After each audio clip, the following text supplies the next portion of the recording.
देख ऐसा कई पत्थर लिया मैया ने छोटा सा, ईंट का आधा टुकड़ा, जो ईंट होती है ना, ईंट का आधा टुकड़ा लिया और बच्चे के पेट से बांध दिया।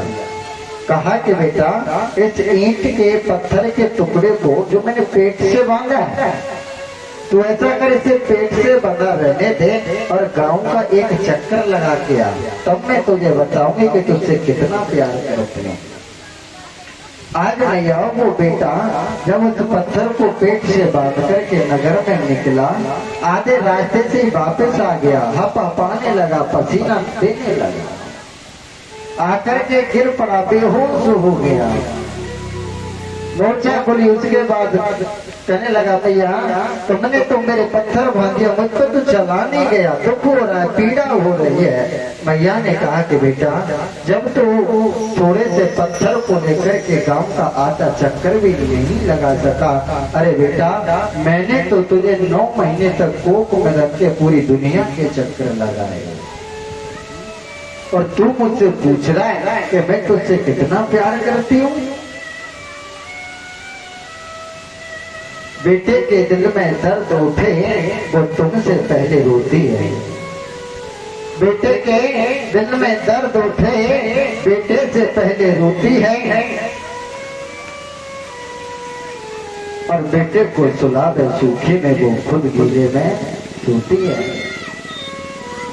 माँ की ममता में हर क्षमता भगवान की मूर्त होती है, माँ की ममता में हर क्षमता भगवान की मूर्त होती है। हमारी तुम्हारी तो औकात ही क्या प्यारे, उस ईश्वर को भी माँ की जरूरत होती है।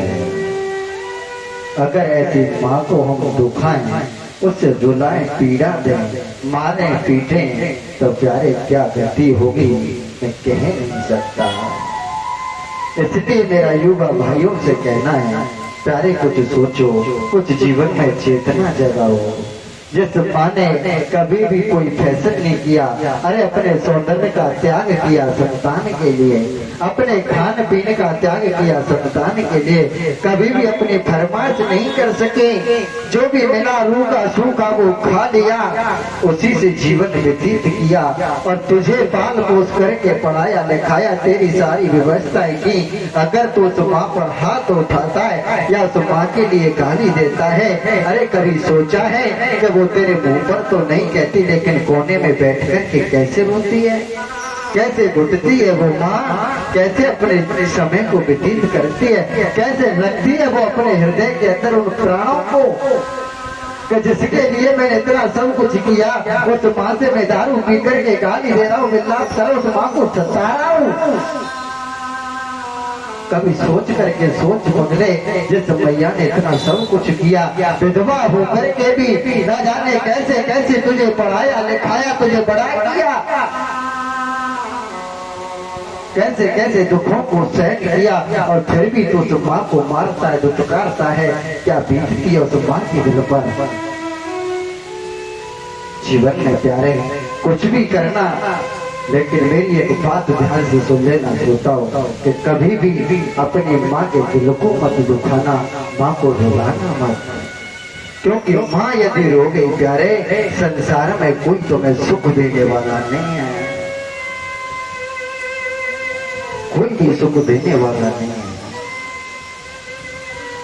मैं तो बार बार वंदन करता हूँ उस मैया के लिए, जिस मैया ने मुझे 9 महीने कोख में रखा, पाल पोस करके बड़ा किया, उसे गद्दी पर बिठा दिया, प्रभु से मिलने का रास्ता बतलाया।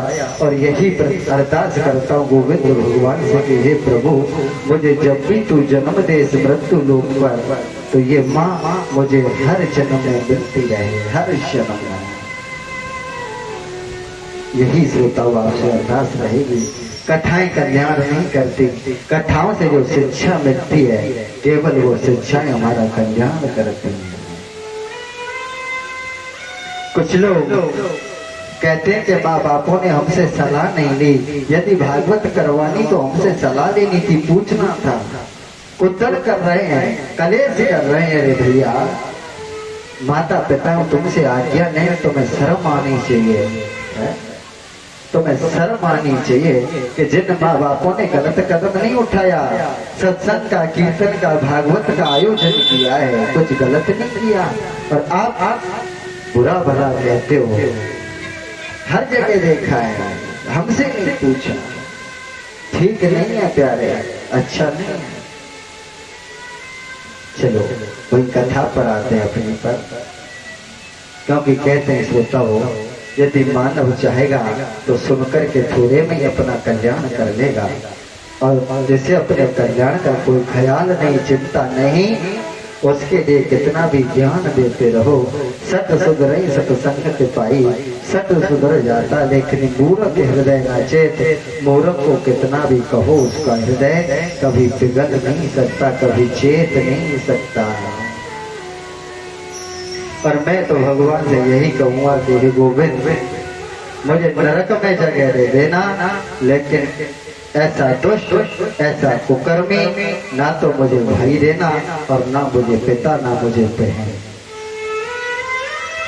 जो कुकर्मी हो, जिन्हें सत्य सत्य का ज्ञान ना हो, माँ का सम्मान ना हो, भाई के लिए आदर और प्रेम ना हो, हे प्रभु नरक में वास देना, लेकिन ऐसों की संगति कभी मत देना, कभी कभी। दुष्ट संग जन दे विधाता, जाते भलो नरक को बासा। हे ईश्वर, दुष्टों की कभी संगति मत कराना, भले सक नरक में डाल देना। वही कथा पर आइएगा श्रोताओ, उसी कथा पर आइएगा। आज मैया देवहूति को कपिल भगवान ने अनन्य प्रकार से उपदेश दिए कि माँ, यदि जीवन में कल्याण करना है, मन को एकाग्र करना है मैया, तो जितासनोचित श्वासोचित संगोचित इंद्रिया। अरे भैया, आसन को जीतो, एक ही आसन पर काफी समय तक बैठो, जित श्वासों को खींचना सीखो, जित समूह अच्छी संगति करो, जित इंद्रियों को मैया नियंत्रित करती रहो। और नहीं हो रही है तो मैंने एक उपाय आप लोगों को बताया, श्रोताओ। शमशान घाट के रास्ते पर जाकर के बैठ जाओ, किसी संत की, किसी गुरु की, किसी गीता की, किसी भागवत की, किसी रामायण की पढ़ने की व सुनने की जरूरत नहीं पड़ेगी, क्योंकि आप उस रास्ते पर बैठोगे, आते जाते दिखाई देता रहेगा कि ये गांव का प्रधान था, बड़े ऐसो आराम से, लेकिन 2 गज कफनी ओढ़ करके जा रहा। या तो हो जाएगा कि दुनिया में कितना भी बड़ा हो, लेकिन यहाँ केवल राख होता है, सतही वैराग्य हो जाएगा। बताओ, मैंने देखा है, अनुभव में अपना बता रहा हूँ, और आप लोगों को भी ये अनुभव हुआ होगा। पुरुषों से कहूँगा, माताएं तो जाती नहीं है। पुरुष जब मरघट में किसी व्यक्ति को जलाने के लिए जाते हैं तो प्यारे, जब उसको मुखाग्नि देते हैं, कंडे डालते हैं, तो जाता नहीं, पल भर के लिए हर मानव के अंदर ये वैराग्य जागृत होता है कि एक दिन हमको भी ऐसे ही जलना है। पल भर के लिए अवश्य होता है कि कोई किसी का नहीं है। जब उसको जलाने के लिए जाता है, अगर प्यारे वहाँ दिनों रात देखेगा, बैठेगा, तो निश्चय ही तुझे वैराग्य हो जाएगा, निश्चय ही मोक्ष की प्राप्ति होगी। अनन्य प्रकार से माता देवहूति को कपिल भगवान ने ज्ञान दिया है। कहते श्रोताओ, 9 भक्ति बताई है। ये 9 भक्ति श्रोताओं कल राम कथा आपको श्रवण कराएंगे, तब बताएंगे 9 भक्ति कौन कौन सी हैं। तो कहते हैं, नवदा भक्ति मैया ने प्रवेश पाया। 9 भक्तियों में प्रवेश पा जाती है माता देवहूति। और जब मानव 9 भक्तियों में प्रवेश पा जाता है, तब वो 10वीं भक्ति में रमण करता है। और जब वो मानव 10वीं भक्ति में रमण करता है, तो उसका पूरा शरीर जल बन करके बहने लगता है। जब मानव 10वीं भक्ति में प्रवेश पाता है, तो उसका पूरा शरीर जलमग्न हो जाता है। यही माता देवहूति के साथ में हुआ। मैया देवहूति ने 10वीं भक्ति में प्रवेश पाया और उनका पूरा शरीर जल बन करके बहने लगा। और माता देवहूति के शरीर का जो जल बना श्रोताओं, वो एक सिद्धता नाम की नदी बनी। क्या बनी? सिद्धता नाम की नदी, जो आज भी हमारे भारतवर्ष में विद्यमान है। आज भी है। सुखदेव स्वामी कहते राजन परीक्षित, आज कपिल भगवान वहां से चले जाते हैं, गंगा सागर में रहने लगे। कहते हैं श्रोताओं, आज भी वहां ऐसा स्थान है कि यदि हम तुलसी दल डालते गंगा सागर में तो आज भी बताते हैं कि कपिल भगवान शालिग्राम के रूप में प्रकट होते हैं। मैं तो नहीं गया, लेकिन कुछ विद्वानों का कहना है। सुखदेव स्वामी कहने लगे राजन परीक्षित, माता देवहूति का वंश यहाँ से आगे नहीं चला, क्योंकि एक पुत्र हुआ था वो भी कपिल, और कपिल ग्रस्त का त्याग करके चले जाते हैं। माता देवहूति का पूरा शरीर जलमग्न हुआ, आगे वंश नहीं चला। अनसुईया की कथा श्रोताओं सभी लोग जानते हैं, जिस बेटी को मैया ने जन्म दिया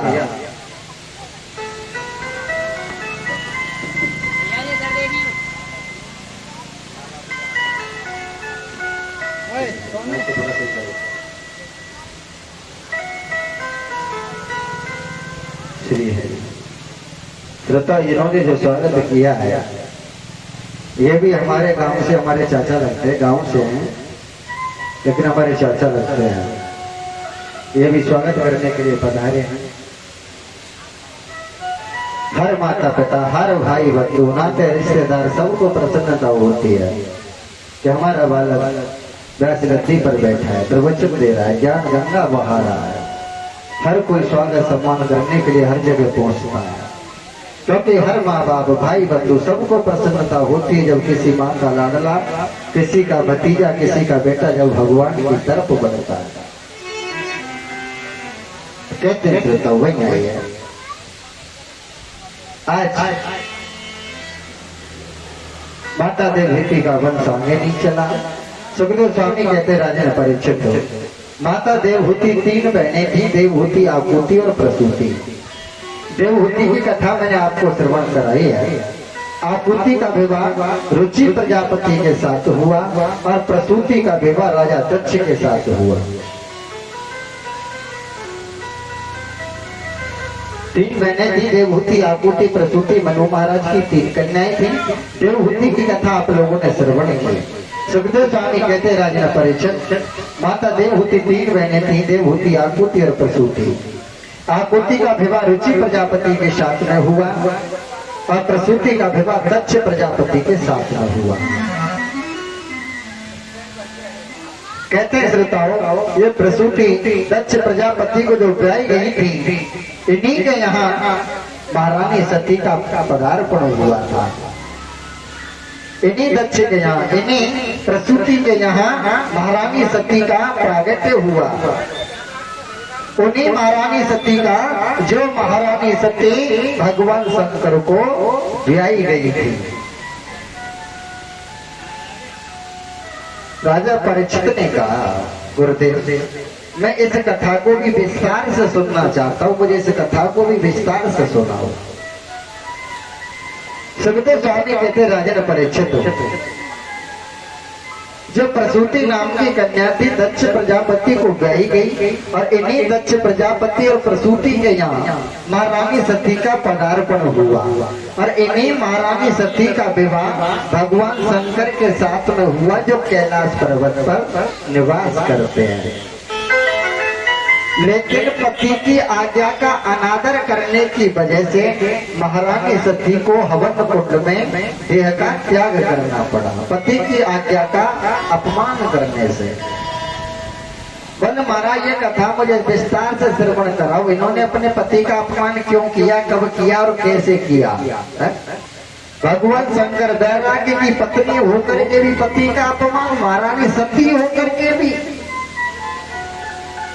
विस्तार से बताएं।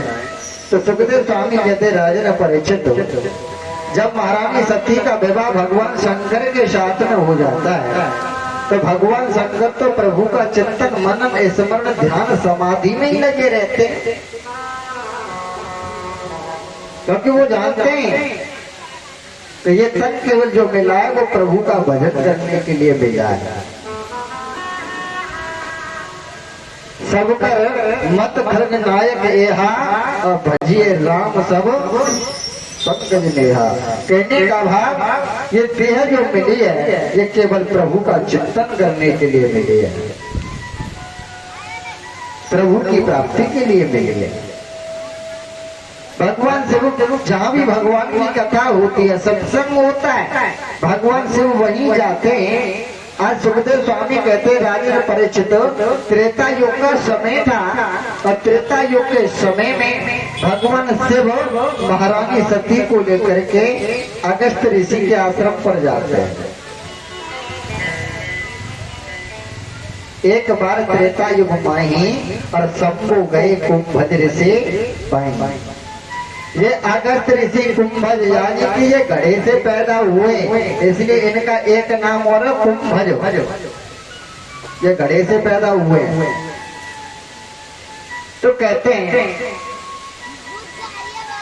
आज त्रेता युग का समय था। भगवान शिव महारानी सती को लेकर के दुर्वासा मुनि के आश्रम पर जब कथा श्रवण करने के लिए पहुंचे हैं, कथा श्रवण की। लेकिन कहते हैं श्रोता हो, महारानी सती दक्ष की बेटी अभिमान की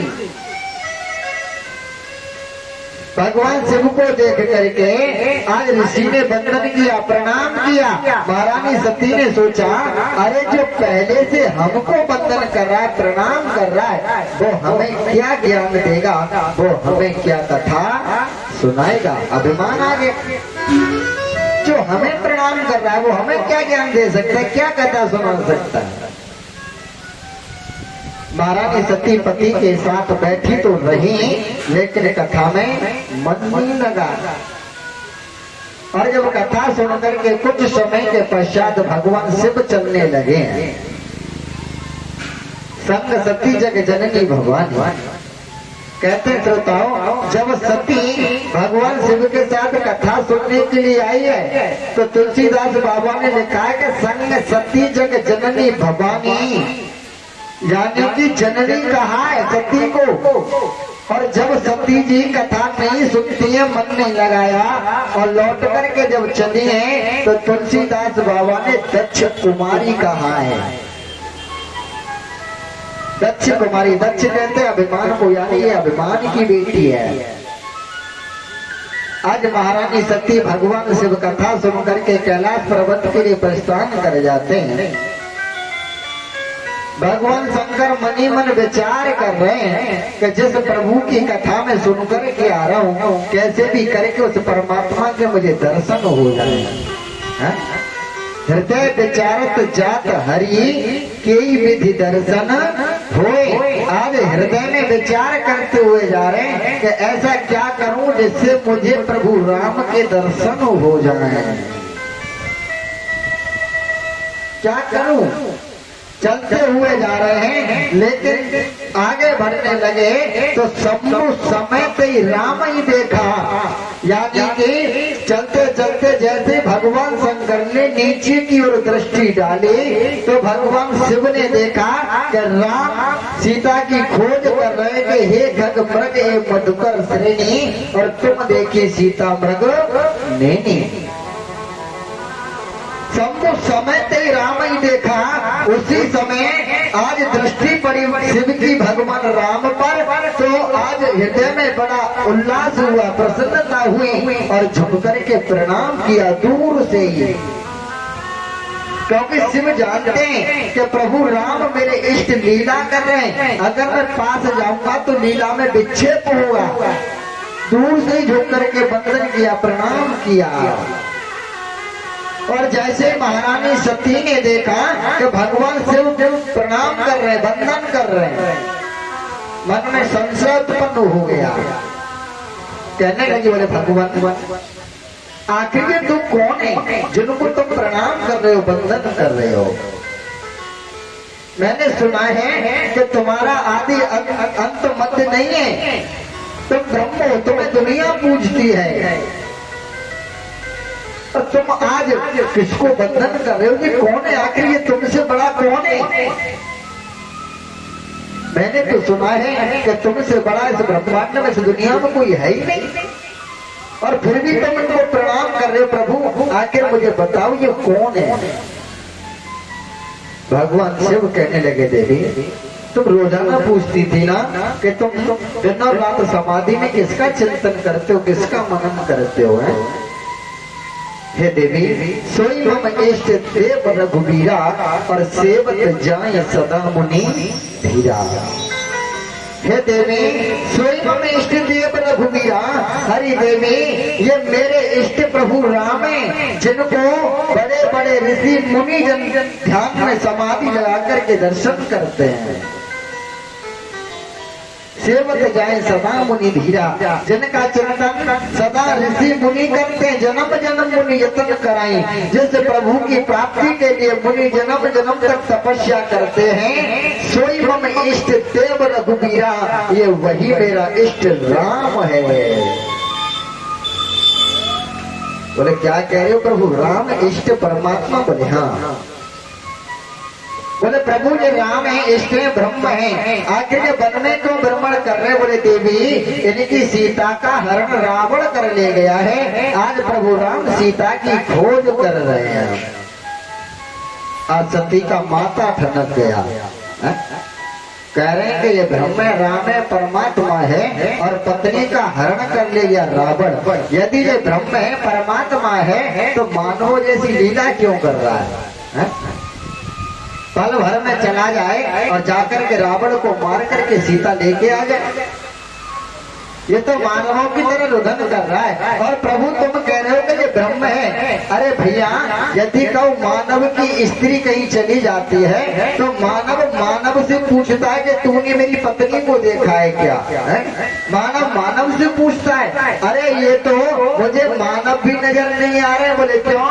क्योंकि ये लता पताओं से पूछ रहे हैं। बताओ लता पता क्या जवाब देंगे? और तुम कह रहे हो कि ये ब्रह्म है। भगवान से बार बार कह रहे हैं कि देवी ये ब्रह्म है, राम है, परमात्मा है, मान जाओ। लेकिन श्रोताओं सती ने एक भी बात नहीं मानी। इस कथा से एक ज्ञान मिलता पुरुषों के लिए जो अपनी पत्नियों से दुखी हैं, उनके लिए शिक्षा मिलती है इस कथा से। जब भगवान शिव की पत्नी, वैराग्य की पत्नी महारानी सती, और भगवान से बार बार समझा रहे हैं, वैरागी पुरुष बार बार समझा रहा है सती को और नहीं मान रही है। और भैया यदि तुम्हारी पत्नी तुम्हारी नहीं माने तो दुखी मत हुआ करो, क्योंकि जब सती नहीं मानी, जिसको सती कहा गया है, उसकी समझ में नहीं आई पति की बात, तो आज हमारी तुम्हारी पत्नियों की समझ में तो आएगी कैसे? तो दुखी मत हुआ करो, क्योंकि शुरू से प्रथा चली आ रही है। महारानी सती को बार बार ज्ञान दे रहे हैं कि देवी सोई मम इष्ट देव रघुवीरा। नहीं मानी। बोले नहीं प्रभु मैं नहीं मान सकती कि ये ब्रह्म है, परमात्मा है। भगवान शिव के मुंह से निकल गया, देवी अगर तुम नहीं मानती तो जो तुम्हारे मन अति संदेहू और तो कहने जाए परीक्षा ले। अरे देवी तुम्हारे मन में यदि कोई संदेह शंका है तो तुम परीक्षा ले सकती हो। देखना महारानी सती की पहली कमी, पति बार बार कह रहा है कि मेरी बात मान ले, ये इष्ट है, परमात्मा है, लेकिन पति की बात नहीं मानी, पहली गलती। और दूसरी गलती सुनो महारानी सती की। जैसे भगवान शिव ने कहा कि देवी जो तुम्हारे मन अति संदेह तो के जाए परीक्षा लेहू। यदि तुम्हारे मन में संदेह है, शंका है, तो प्रभु राम की परीक्षा ले लो। और जब इतना कहा श्रोता हो तो बदलो रूप दक्ष की बेटी। जैसे भगवान शिव ने कहा है कि तुम परीक्षा ले सकती हो, तो बदलो रूप दक्ष की बेटी। समय न पल भर बीता है और रामचंद्र की कर्ण परीक्षा सखी बन गई सीता है।